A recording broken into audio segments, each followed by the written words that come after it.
Clarke eyeing his return in April, okay, according to his promoter.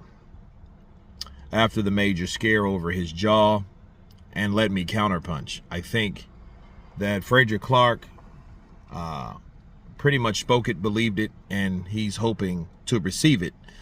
Because, a lot of people wanted him to retire after the punch he took.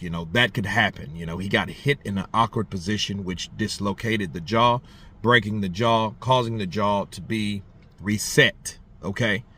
And it happens. It happens again. It will happen again and again.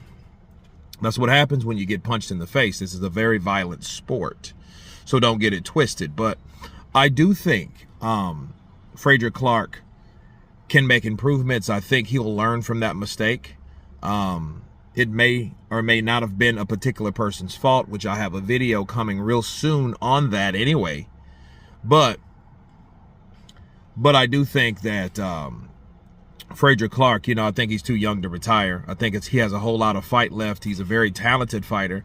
There's a reason why this year he had one of the fights of the year versus the guy that ultimately did that to him based on one mistake, and it just shows you by the first fight on how the fight probably would have went if that wouldn't have happened. Okay, so those things happen in the sport of boxing. It's unfortunate, but it can happen. Boxing is very subtle. Boxing is very unforgiving. Boxing is very brutal.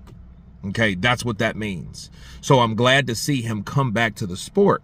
I just think, and I'm pretty much for sure that he is going to make adjustments, and that won't happen again for a very long time if it ever happens again, okay? But anyway, you guys tell me what you think of Frazier Clarke eyeing his return in April. Against who? I don't know. Possibly, hopefully not Fabio Wardley.